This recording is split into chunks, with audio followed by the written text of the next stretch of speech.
As the finite well of original ideas and content gets slowly used up, Hollywood and many other media outlets are forced to look elsewhere for new content to produce into movies and television. And what is there an abundance of? Books and video games. And adapting that content is easy, right? It's not hard to take an entire story of a book to a game and turn it into a show or movie that will make us millions. The answer is no. It is hard to adapt these kinds of media into other forms. And granted, there have been a lot of attempts that have gotten it right, or at least have done a very good job at reinterpreting the source material. But equally, there have been many attempts that have failed at accurately adapting the original source material or adapting it in a way that made sense to what the original story was trying to convey. And like with any form of media, studios always believe it is super easy to make these kinds of media and make a lot of money. But there have been times where that has proven not to be the case. A lot of issues with adapting books in particular come from three main issues. One, the failure to accurately adapt the source material, whether that be adding or removing content that was in the original source material. Two, focus on creating a franchise rather than properly adapting the source material. You saw this a lot when movies like Lord of the Rings and Narnia became successful and were adapting multiple books. You saw people wanting to become the next big young adult franchise, and so you saw Percy Jackson, you saw Divergent, we saw Aragon, which I will use as a later example, all fail because they were focusing entirely on trying to be the next big franchise rather than on accurately adapting the source material. And three is failing to recognize the fans of that original source material. And all of these problems are present in some of these failed book adaptations. The one example that particularly close to me is in the movie adaptation of Aragon, as mentioned. In the movie, the boys are aged up to be much closer in age than the original book, I guess in an attempt to make the emotional impact of Roran's departure stronger. But since he's only in the movie for 5 minutes, it has no impact in the end.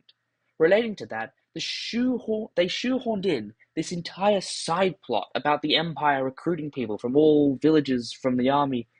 Now, this is nowhere in any of the books that I have read so far, and it is certainly not to the scale that it is in the movie. The Empire might have conscription, but it is a big deal in the books about how disconnected Carvajal, the village where Aragon lives, is from the rest of the Empire, which comes up a lot later in the later books as well. The reason that this entire new plot line was put in was to give Ron a completely different reason for why he needs to leave. In the book, Roran leaves for his own gain. He wants to earn money to marry Katrina. But the movie does this completely unnecessary new addition to give him a reason to leave, and doesn't add the layers of tension between the two boys that the books does. Rowan's leaving in the books for this reason makes Aragon very, very annoyed at him. He feels like he is selfish, he feels like he's abandoning him and Garrow, the uncle, and it's a very, very, very interesting and nuanced way of building that tension, especially before everything that goes down, and before they eventually meet up after everything that happens in the next couple of books. But the movie has none of that because they do not do any of what the book did to really build the relationship and build those emotional heights.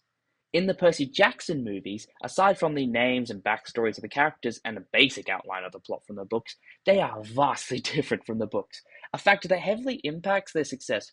Studio Ghibli had similar bad luck with Tales from Earthsea and Earwig, both of which were book adaptations that failed to reach audiences. Artemis Fowl is an example of a studio trying to form a franchise, where most of the movie is spent with this strange story before cutting off at an unambiguous end to leave the audiences even more unsatisfied. But there have been some successes with adapting books, right? Well, yes, the Lord of the Rings trilogy is a good example, but for a very, very good reason. Peter Jackson took a lot of artistic liberty with trying to introduce and trying to condense the massive story of the Lord of the Rings into a 3 hour plus movies, three of them. But he took liberties with the time between certain events to speed up the story naturally by omitting some of the parts of the story that aren't super necessary to the larger overarching story. Game of Thrones for the first 6 seasons was another good example of how to adapt a book, making some key changes to better fit with this version of the narrative and to tone down some of the more egregious parts of the book which is saying a lot for Game of Thrones, but it is worse in the books. Video games have a different challenge. You have some games like God of War, The Last of Us, and Ghost of Tsushima that are very story heavy games, where omitting everything sometimes jeopardizes the integrity of the story. And you risk, like point 3, forgetting about the original fans of the game, who are your biggest critics when producing any adaptation, are the original fans of the source material. On the other hand, you have games like Fallout, Mario, Sonic, and Call of Duty, as these games do not always have an overarching story. Games like Fallout and Mario have in game lore, but that lore only serves to set up the context for the world and the games, not drive the story of those games in certain directions. This means that these stories have more leniency in how they can be adapted, as seen in the Mario movie and in the Fallout series. They took the idea and the common knowledge of a variety of games to create their own story within or inspired by the world that these games created. So, what is the key to making a good adaptation of popular media? 1. Choose the right moments from the book, video game, or other media to adapt. Picking the key plot relevant moments helps you to guide the story in the right direction, please the fans, and helps you make sure that whatever you're adapting is accurate to the source material. Last of Us is a good example, showcasing many of the important moments from the first game that really help ground the series and highlight the awesome horror content in both the games and the series. 2. Make changes only when necessary. The Aragon one pisses me off to no avail, as the reason behind making that one change is so stupid. We don't need a reason for Roran to leave. We already have one. On top of that, it takes away all of the emotional weight that the leaving has on the rest of the story after that point.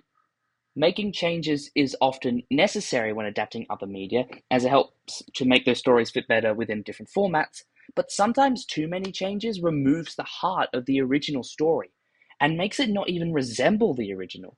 The Percy Jackson movies are a very good bad example of this. 3. Take some advice from the fans. There is always a toxic side to a lot of fan bases, but there are also many out there who would be super excited to see one of their favorite media adapted into a movie or show. And they can help offer a lot of advice on how best to adapt the source material into another media form. And even provide advice on like what's important, what you need to get right for the characters, what is some things that need to be shown in order for the story to make sense. Is there another way for the story to be told? Stuff like that. It is kind of hard to find the right balance between the fans being in full control and the fans like ignoring the fans totally. But if you can get it right, it can be incredibly beneficial to how the story comes off. 4. Respect the source material. Whilst it is okay for people to want to take certain media and try their hand at adapting it in another way, you still have to respect the original source material, both for the fans of that original source material and for the sakes of those who created the original source material. The live action Avatar show has proven a mixed bag, mostly because it seems to be trying to do something really strange with the original show, making it darker and grittier whilst keeping the comedy, but also trying to do different things with the characters. I am not the biggest fan of it for those reasons, and it's a good example of not respecting the source material entirely. It does seem to respect it in some ways, but it's also not respecting it enough or respecting what we liked about the original series enough. And 5, do not make assumptions. Studios will often assume things about the fan base or potential new fan base for a particular property, assuming that fans will watch anything that has the IP's name on it, and new fans need all the help they can get to understand what the hell is going on inside the world of this particular property. It is way too common that studios think audiences are stupid, and therefore will just flock to them with little to no motivation of quality, which is not entirely true, but does mean that they make silly decisions when it comes to how they adapt these various alternate pieces of media. The main issue from this is how they think that new audiences will struggle to understand what is happening without massive amounts of extra dialogue explaining everything. And whilst a lot of books do have that in them, there are ways to place that dialogue within a show or movie without it bogging down the flow of a story with explanation. A big point of this entire argument is that the key to any good adaptation is balance between pleasing old fans and remaining loyal to the source material, whilst providing newer and first time viewers, which is a lot of the time me, with an easy way into the franchise without needing too much prior knowledge. You can look at any of the successful and very popular adaptations and see these points highlighted throughout. The mark of a good adaptation is one that is to respect the original source material and its fans, but also make some unique and interesting changes that enhance the story and do something different with it. Adaptations of books and video games are never going to stop, especially given the recent successes with the Sonic movies, with the Mario movie, with The Last of Us and Fallout, and Arcane, technically. So studios need to keep in mind what goes into making a good and popular adaptation of popular alternate media.